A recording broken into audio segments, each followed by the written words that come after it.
Hi, Level Up Academy, Mr. Giese here. Today I'm going to teach you how to make fortune tellers. And we are going to add a little bit of a Level Up Academy twist to it. So let's get started. First thing that you're going to need a sheet of paper. You're going to need some coloring utensils. You may need some scissors. I'm going to show you a workaround where you don't necessarily need it, but it can be a useful tool for you should you need it. So first thing we need to do is to take this sheet of paper and turn this into a square instead of a rectangle. So in order to do that, what I want to do is I want to take this bottom edge down there and line it up with my side there. Now, if you saw my video on how to make bookmarks, you know this process already. If you haven't yet seen that one, go check it out. I've got some pretty fun bookmarks for you. So I want to make my nice tight fold here.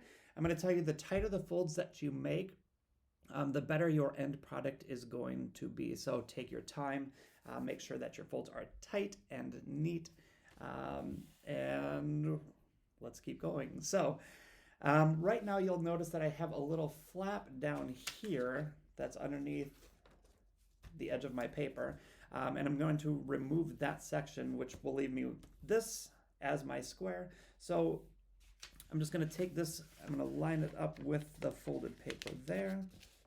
Again, line it up with the edge so that everything is as close and neat as possible. So I'm going to make a nice tight fold.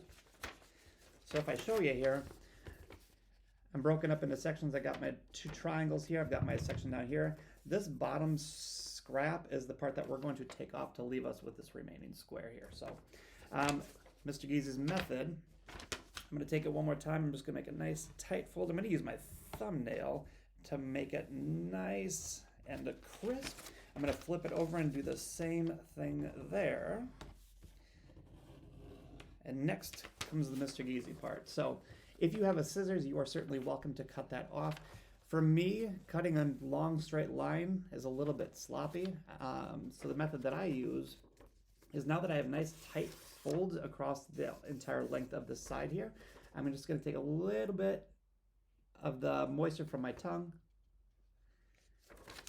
flip it over to the same thing,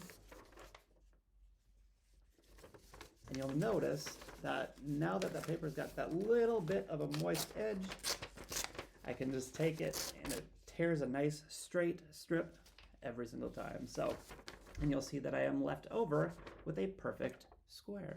So you'll notice that I have my crease right here. What I want to do is put a perpendicular crease going across the other side. So I'm just going to take it and fold it up this way. All right, and again, nice tight fold. So as I open it up, you can see that I've got my horizontal, I've got my vertical, and I've got my center spot here where my two lines cross is going to be an important tool for this next couple of steps. So what I want to do is I want to take my corners and bring them right up to the middle without crossing over, okay? And I'm just going to go all the way around and get it right up to that middle. The reason I don't want to cross over that middle is once we start folding it up upon itself, it's going to make the folding a little bit tighter. So I always leave just a tiny little space in between each of my folds. And so right now I've got my square, I got my flaps in the front. So with my flaps up on top, what I want to do now is flip it over and essentially do the same thing with the other side. So it might be difficult to see, but I do have my center of my square right here. And I'm going to take the same process. I'm going to take my corners, bring them right up to the middle without crossing over my guidelines there. Again, nice tight folds is going to make our final step a little bit easier. And again, I'm just going all the way around.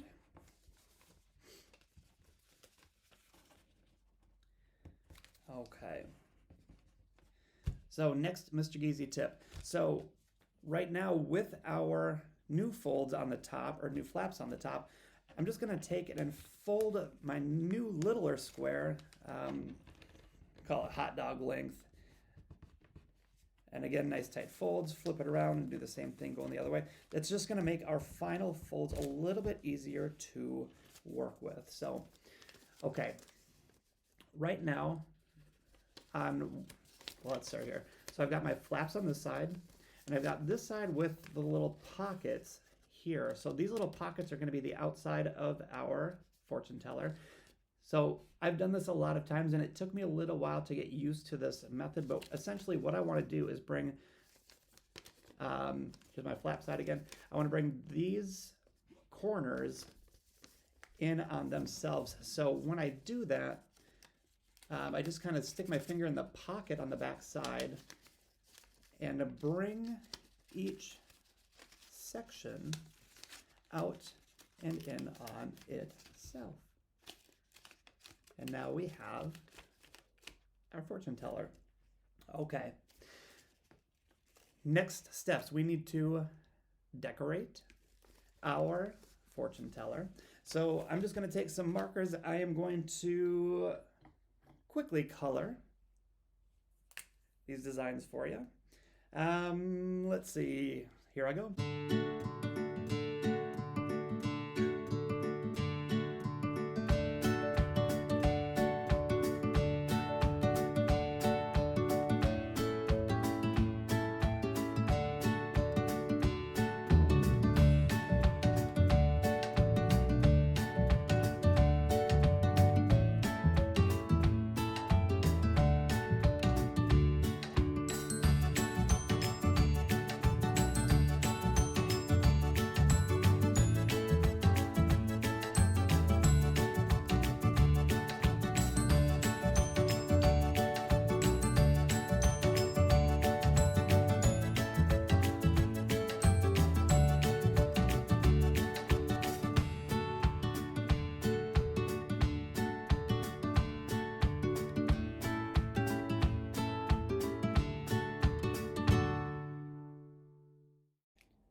Okay.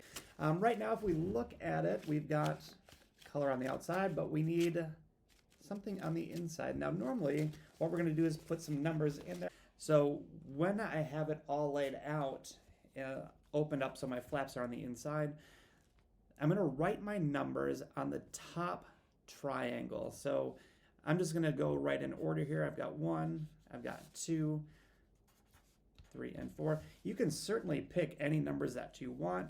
You can go crazy with your numbers if you want.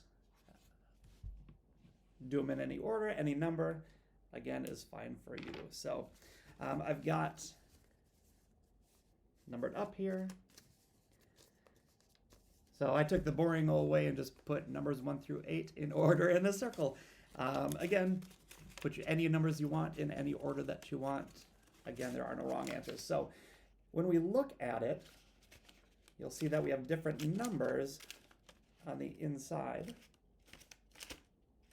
So what we want to do now is we want to take that Level Up Academy We Code idea and put that into our fortune teller. So if we go through We Code, C, of course, is cooperation. O, of course, is ownership. D, of course, is do your best, which I hope you did with this one, or will do if this is your first practice one. But right now we want to focus on our E, and that is everyone matters. So what I want you to think about, what are some sayings that you can give to your friends, to your family, that will show them that they matter? So I'm going to jump over to the last one that I did. Some of the phrases that I came up with, I've got you are unique and wonderful. You make me smile. You are a good human person. And finally, you are amazing. All right, can you think of some other positive messages that you can send to your friends? Think about it.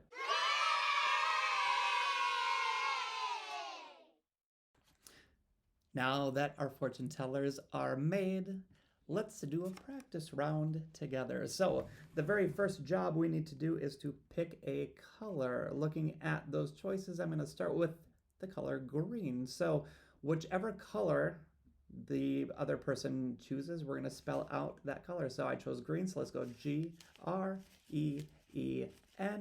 Looking inside at my number choices, let's take the number 5. We're going to go 1, 2, 3, 4, 5.